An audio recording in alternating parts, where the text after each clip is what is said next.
What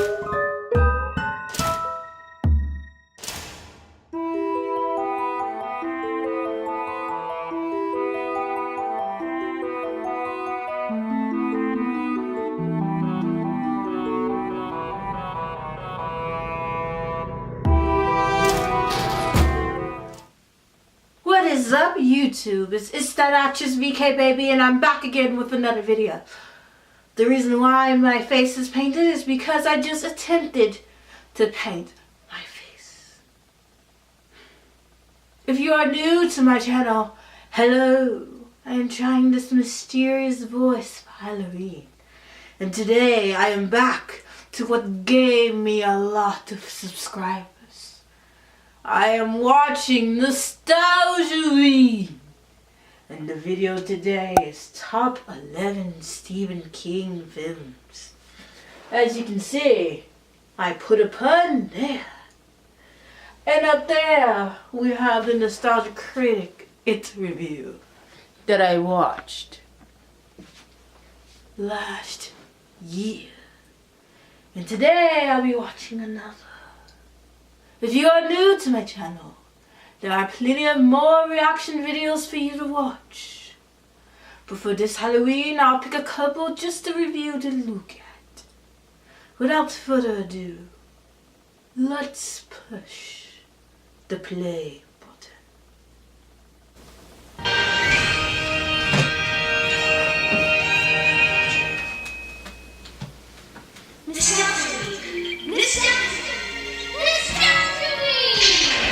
This intro's to live for.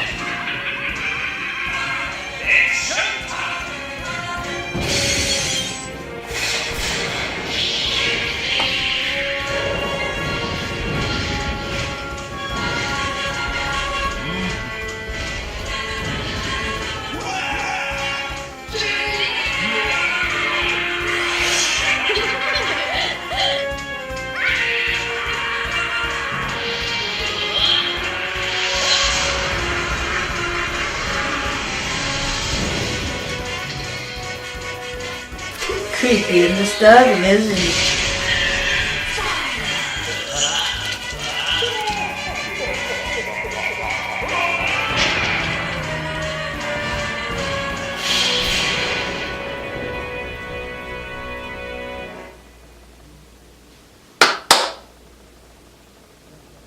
Hello, I'm the Nostalgia Critic. I remember it so you don't have to. Well, I guess it's Stephen King time again.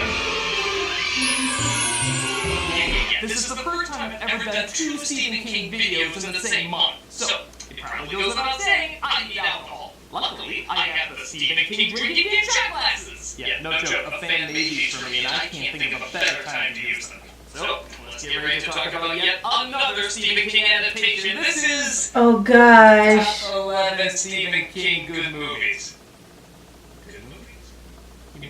I finally get to talk about good Stephen King movies. Good Stephen King movies? Oh, thank the Lord and the giver of his laws! I'm finally saved! I'm still gonna drink this. For years I've made fun of Stephen King's worst adaptations, running cliches, and maybe passed over the good stuff that made it popular to begin with. Truth be told, this guy has written not only some amazing stories, but amazing stories that turned into amazing films. On top of that, there are different types of films. Some big and over the top, some Gary! Some scary, some funny, some standard, and some groundbreakers that inspire filmmakers to change the field they're in. As much as I mock his funnier stuff, King has turned in some game changers that force us to think deeper about what scares us, what moves us, what pushes us apart, and what pulls us closer together. It's been a long time coming, but I finally get to discuss some of the greatest works of one of our most famous writers. And we're going to talk about the top 11 of them here today. Why top 11? Because I did once to anybody. So, sit back and enjoy the top 11 good, God, still feels so weird to say, Stephen King movies.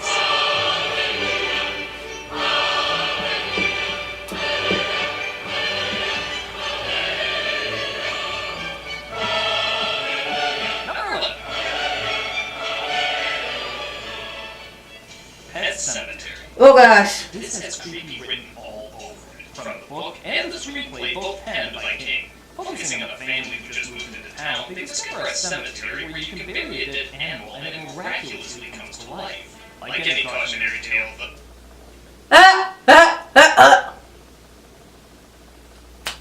What was it? What? Think. Oh, right. Cartoons did use that later, because I remember a Simpsons Halloween special. They did use that one time about them bringing Snowball back to life. Or was it a hamster? No, the hamster. Well, no. No, it was Simpsons, and then I think Very Odd Parents had did it too. I'm speaking nonsense. I'm gonna keep on. Although it dooms those who try to mess with the natural order of things. For those buried there come back looking the same, but acting different. Somehow a completely new soul than what went into the ground. When a family member is tragically killed, they attempt to do the same thing, only this time the differences are even more clear and disturbing. The entire film has a surreal sense of dread. Every shot seems to echo with deathly air and uncomfortable anxiety.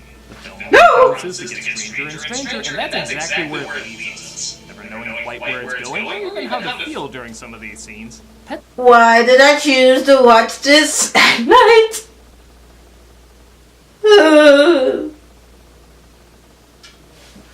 Feel during some of these scenes. Pet Cemetery feels haunting in its morals as well as its visuals. It leaves you with goosebumps all over your body and being thankful that whatever becomes dead stays dead.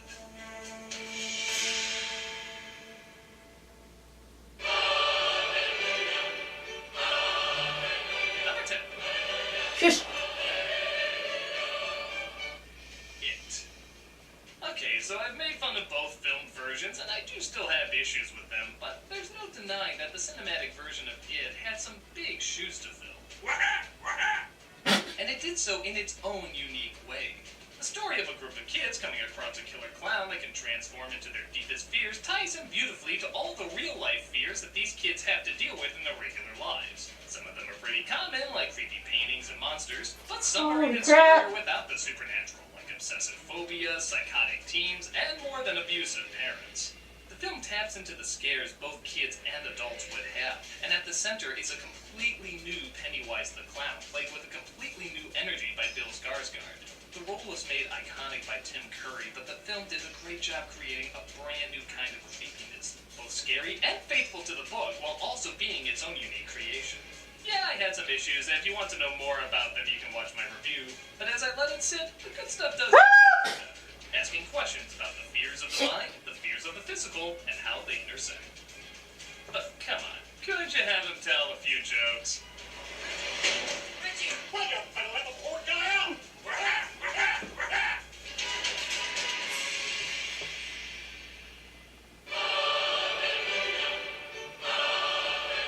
Number 9. 1408. This is one of the few films that visually captures the writing of Stephen King's style.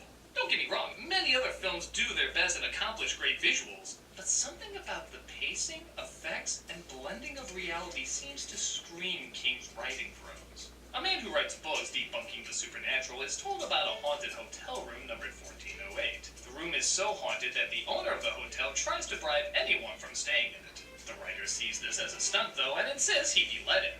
What follows is a slow descent into madness, never knowing if what he's seeing or even doing is reality or his own mind messing with him. The film is very clever in not just having monsters from his past come out and go boo, but slowly and effectively morphing from one point in time to another point in time, combining his past and future to make an awful present. This eventually seems to even put his loved ones in danger, and leaving him seemingly no way out. You feel this room. You feel how it traps him both physically and psychologically. After a while, you yourself don't know what's real. Is he talking to someone, or is he just talking to himself? Did he make it outside, or is he still in the room? Are others really in danger, or is it just himself? After a while, you can't figure out if it's been minutes or years he's been trapped in this hellhole. But either way, it feels like an eternity. This film captures a book's ability to keep you in a moment in time. Only in this circumstance, you feel trapped by it. Very few movies can do that, and this one does an incredible job. It's a terrifying trip that'll have you asking the question, where are you right now?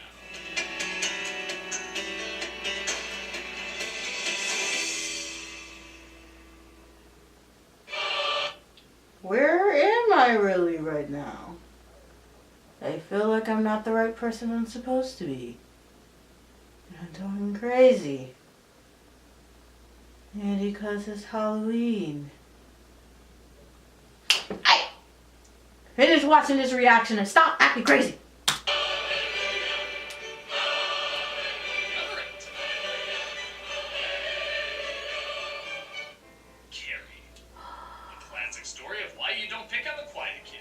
Carrie stars a tortured teen who's constantly torn down by her mother, the kids at school, pretty much everyone around her. Little do they know that she seems to have telekinesis, but even she herself doesn't know how they work or when they work. Things seem to look up though when she goes to the prom, is crowned prom queen, but then discovers it's a cruel prank to humiliate her. Do I even need to say what happens next? They even create a musical out this, people. So much, it's ingrained in our popular culture. And the great thing is, even if you know this going in, Carrie is loaded with tragic moments, disturbing imagery, and a hope that this quiet girl will for once get a break. When she never does though, you can easily understand why this third act is as effective as it is. Carrie used an experimental split-screen editing that was used only in a handful of films at the time. While this might seem a little gimmicky, it's surprisingly effective in a film like this, adding to the uncomfortable nature of what you're watching. Even with the option of 2 shots, there's nowhere you can look that isn't showing someone suffering. Lots of people had tried to replicate the idea, tone, and overall creep value that Carrie has created. But even with all of the imitators, there's only one Carrie. Only one Carrie. It's uncomfortable, it's eerie, it's a full delight from beginning to end. Pleasant dreams, and remember, they're all gonna laugh at you!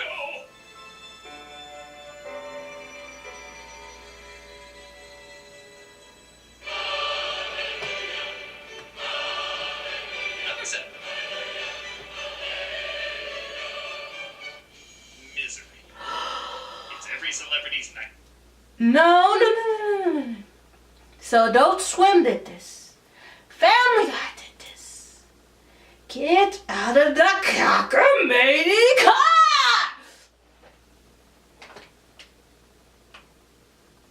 You know I've never seen this movie? It's been parodied everywhere that I watch it. Either in real life, or cartoon, or comedy cartoon. It's been parodied forever. A celebrity's nightmare, being held hostage by a crazy fan who's virtually impossible to please. A famous writer gets in a car crash and is picked up by a seemingly kind and timid fan. Once she reads his latest book, though, she reveals a psychotic monster who can't stand the idea of her favorite character being dead. She not only forces him to write a follow-up book, but she locks him in the house, cuts off all the phone lines, and even breaks his legs. All in the name of love. The story brilliantly shows not just the physical torture she puts him through, but the mental torture as well, as he has to burn some of his favorite writings, as well as find out more and more how crazy his caretaker is, and constantly navigate through her crazy mood swings to please her and survive. All the while, he's writing this book that she constantly checks to make sure it meets her standards. The internet was made for a fan like this! The payoff of writing the book works out to a revenge that's so sweet and so fitting, I dare not ruin it here. Nevertheless, it ties into the obsessive nature of some fan cultures that, as I said before, isn't too far removed from current fan cultures. The nice thing is, it's a cautionary tale for both sides, the creator and the fan. With the fan, we see how crazy someone can push an obsession, and with the creator, we see writing for the heart, as opposed to please your crowd, can have pros and cons that you have to be ready to deal with. Well, maybe not this extreme. Right. Hopefully. From kind and quiet to brash and loud, this film runs the insanity up to 11. From Spinal Tap, which Rob Reiner also directed. Now that's a comparison!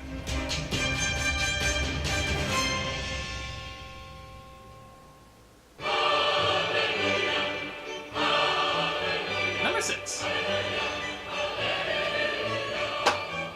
Stand By Me.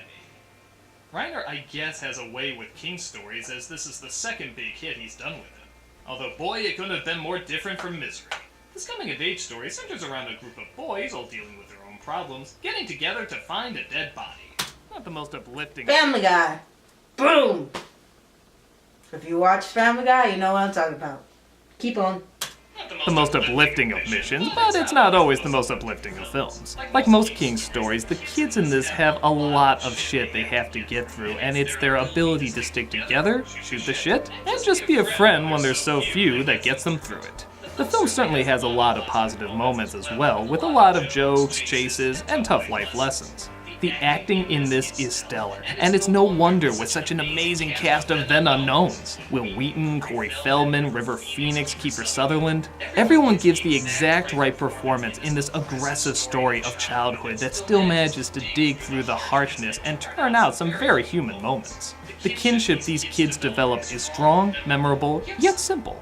It's being there for one another because no one else is, and sometimes when you do that, you find you want to be there for that person too, no matter how strange or troubled they might be. It's a collection of friends and moments that makes this story one hell of an unforgettable adventure.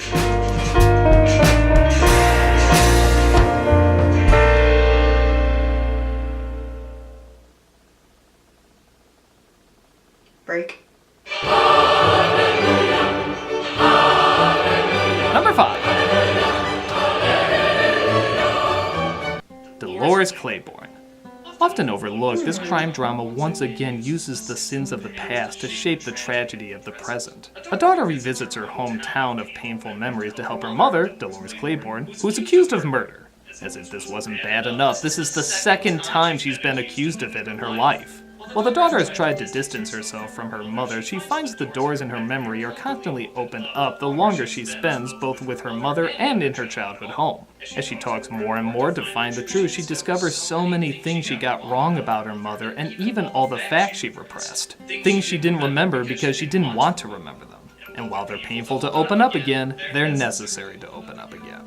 Not only are the performances in this painfully good, but the way the film switches from past and present is so smoothly done and flawless. Sometimes you'll forget what time period you're in for a minute, feeding into the themes of the movie. It's the type of King story that sadly doesn't get a ton of attention, but I really think he does beautifully. Trying to reconcile where you came from with who you are and learning to punish or forgive those who made you. Watch a couple of these. It's glanced over a lot, but doesn't deserve to be. If you haven't seen it yet, give it a watch. It's really something powerful. Okay. I'll put that on my movies to watch in October. Number 4! Number 4. The Shawshank Redemption. A different kind of King film to say the least, but a powerful one. The movie centers around Andy Dufresne, a man sentenced to jail for killing his wife and her lover. He's befriended by another prisoner named Red, and the film follows the pain, torture, but ultimately friendship through surviving the harsh realities of prison with the persistence of hope. The film doesn't shy away from the difficult things Dufresne... Again! Family Guy? Did this? Yeah, he did. They did. He did. He did. They did. Ugh. Alright, continue. Difficult things Dufresne goes through, including sexual assault. I also like that technically they don't say whether or not Dufresne committed the murder, though they're certainly having large leanings. To be honest, I probably would have liked this film even more if they kept that more of a mystery. You had to make the choice whether or not he did it and how much you can be on his side. Still, the film focuses on people that society has given up on, and arguably for good reasons, but demonstrates there can still be a humanity that binds people together, despite a constant fight to not have it stripped away. It'd be so easy just to make this a simple good guys wrongly accused film, but everyone in that jail is there for a reason. So even if you see Dufresne as innocent, what about the other guys? What about all the other people? Are they all wrongly accused? What about the warden? He's on the side of good, yet he does some terrible things. How are you supposed to feel about a lot of these people? But in the end, it almost doesn't matter, as to stay sane, they're forced to find the goodness and camaraderie in each other, no matter what they did. It's a challenging idea to make us sympathize this much with them, but again, it doesn't shy away from the bad stuff they do either. This movie is all about connections, first out of necessity, then out of friendship, and then even kind of back to necessity again.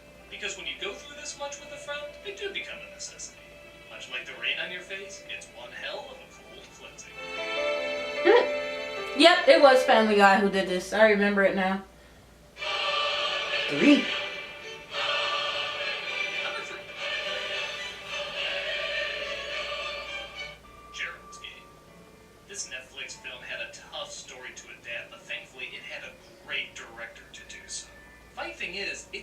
traditional kind of horror you would expect from King.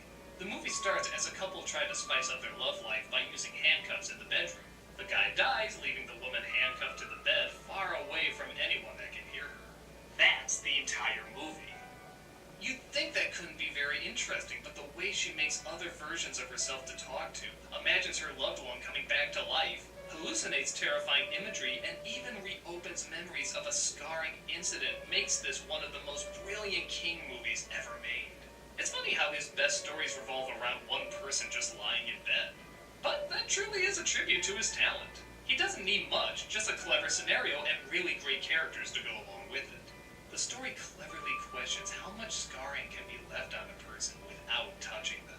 How much of those mental scars are real? How much do you let them affect you? And how much of them do you address? The film even cleverly has a callback to Dolores Claiborne.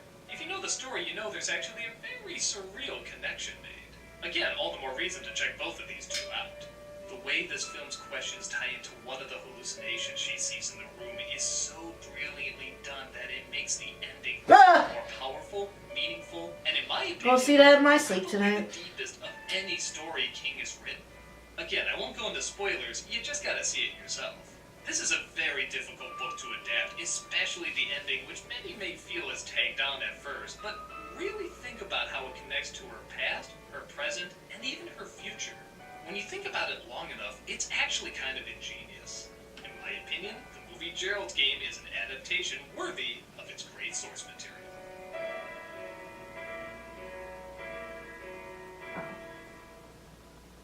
Dude.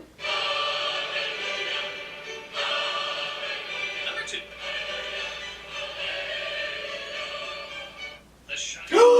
The Shining! Family Guy. Simpsons. It's not really hard to see why.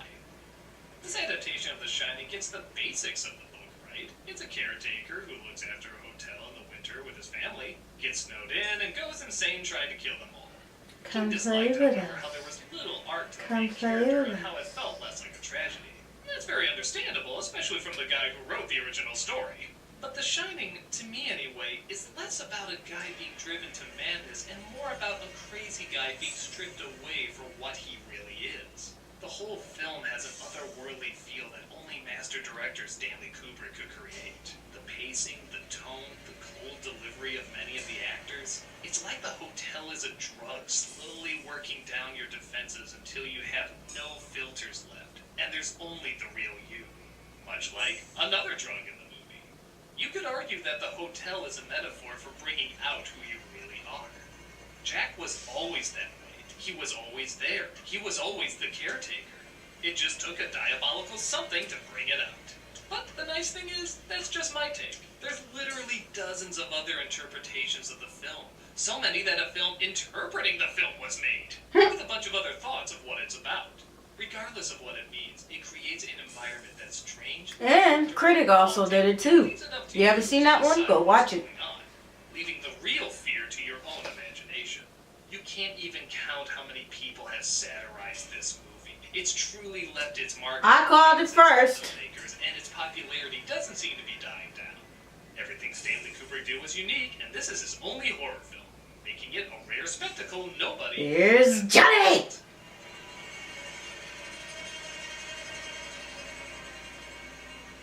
Before we get to number 1, here's some honorable mentions. And here we go. What is it? What is it? What is it? What is it? What is it? What is it? What is it?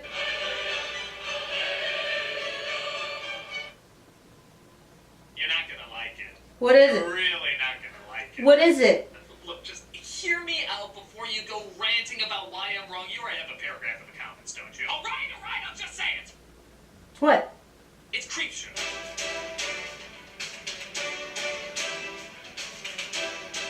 Never seen Now, you it. might be saying to yourself, why? Why Creepshow? It's not an emotional powerhouse like Stand By Me or Shawshank. It's just an anthology movie of scary stories. There's a ton of those. Yes, there are, but there are no anthologies, nay, no movies, anything like Creepshow. From the stories to the style to the actors to the colors, this is the most unique blend of elements that should not work, but somehow work brilliantly. If you said George A. Romero wants cartoons in his scary movie, it'd be seen as nuts. If you said weird, colorful, glowing backgrounds appear at random for seemingly no reason, as well as comic book panels on the side, it'd be seen as nuts. If you said as actor, Stephen King can make you laugh, E.G. Marshall can make you paranoid, and Leslie Nielsen can be one of the greatest villains ever put on screen, who are you kidding? All of that is destined for failure. But it all comes together like no other film. It can go from big scares to small scares, from loud and gory to sinister and psychological, from psychotic to hilarious. It somehow all mixes together in the craziest of ways. I can't think of another film that has a suspense story of mostly people talking that suddenly goes to neon colors with the straight-faced villain laughing like a loon, and it all somehow fits perfectly. They tried to replicate this in other movies. Some were even pretty good. But nothing was ever as insanely unique as Creepshow. It truly is one of a kind. The meshing of styles, genres, and scares all play to the opposite sides of the spectrum, and almost maddeningly balance out. It should have succeeded. It should have been one of the dumbest things with Stephen King's name on it.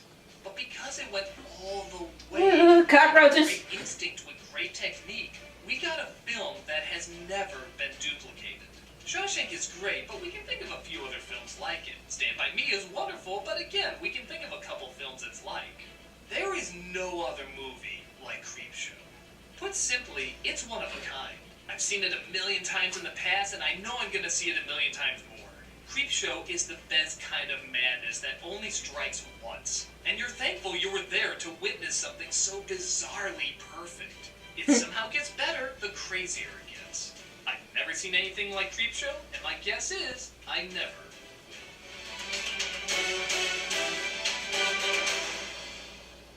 will. It's so weird to talk so positive for so long. With that said, are there any I left out? Well, leave them in the comments below and let people know which ones deserve more attention. I'm the Nostalgia Critic. I remember it so you don't have to.